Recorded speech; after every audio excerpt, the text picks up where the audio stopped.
Assalamualaikum warahmatullahi wabarakatuh.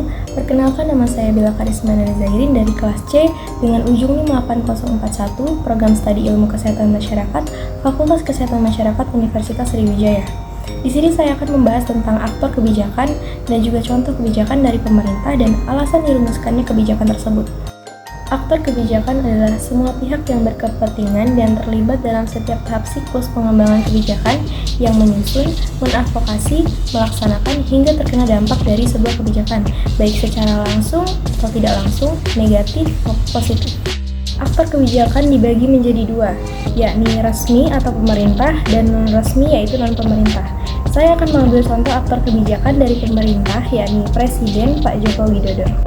Contoh kebijakan yang saya ambil yakni Peraturan Pemerintah Pengganti Undang-Undang atau Perpu Nomor 1 Tahun 2020 tentang Kebijakan Keuangan Negara dan Stabilitas Sistem Keuangan untuk penanganan pandemi coronavirus krisis 2019 dan atau dalam rangka menghadapi ancaman yang membahayakan perekonomian nasional dan atau stabilitas sistem keuangan yang ditetapkan oleh Presiden Joko Widodo pada 31 Maret 2020.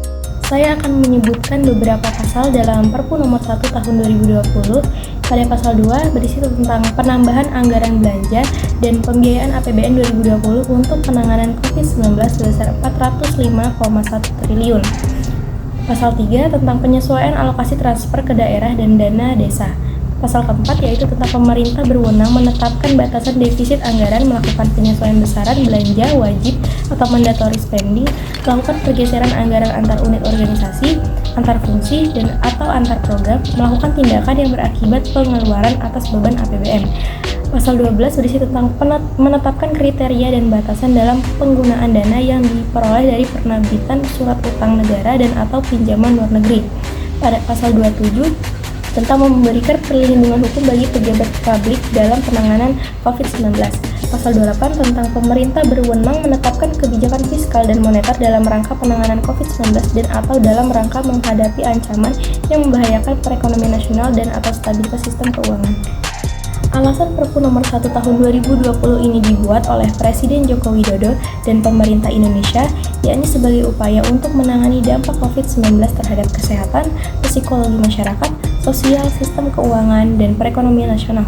Hal ini dilakukan karena pandemi COVID-19 telah menimbulkan korban jiwa dan kerugian material yang semakin besar, yang berimplikasi pada aspek sosial, ekonomi, dan kesejahteraan masyarakat, sehingga terjadi perlambatan pertumbuhan ekonomi nasional, penurunan penerimaan negara, dan peningkatan belanja negara dan pembiayaan, serta mengganggu stabilitas sistem keuangan.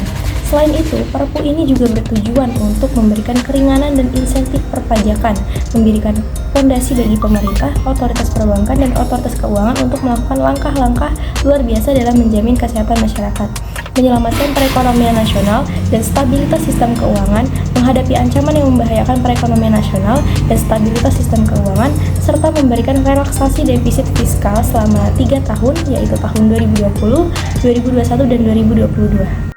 Perpu ini menimbulkan banyak pro dan kontra sehingga terdapat beberapa kritikan dari masyarakat yang dilontarkan terhadap Perpu Nomor 1 Tahun 2020, yakni pada pasal 12, 27, dan 28 Perpu ini dianggap berpotensi melanggar Konstitusi Republik Indonesia dan dapat mengganggu praktik ketatanegaraan di Indonesia. Pada pasal 27 dinilai memberikan imunitas atau perlindungan hukum bagi pejabat publik dalam penanganan COVID-19, sehingga pengawasan konstitusional yang dilakukan DPR maupun kewenangan lembaga yudisial dalam menyidangkan perkara terkait penyimpangan yang mungkin dilakukan oleh pejabat publik dalam penanggulangan COVID-19 menjadi hilang. Pasal ini juga dianggap bisa disusupi penumpang gelap yang akan membobol keuangan negara. Perpu Nomor 1 Tahun 2020 ini dinilai berpotensi melindungi pejabat yang lalai dalam bekerja sehingga mengakibatkan kerugian negara. Cukup sekian penjelasan dari saya tentang aktor kebijakan dan juga contoh kebijakan dari Presiden Pak Joko Widodo, yakni Perpu Nomor 1 Tahun 2020. Jika ada perkataan yang salah maupun kurang dimengerti, mohon dimaafkan karena kita di sini sama-sama belajar. Sekian, terima kasih. Wassalamualaikum warahmatullahi wabarakatuh.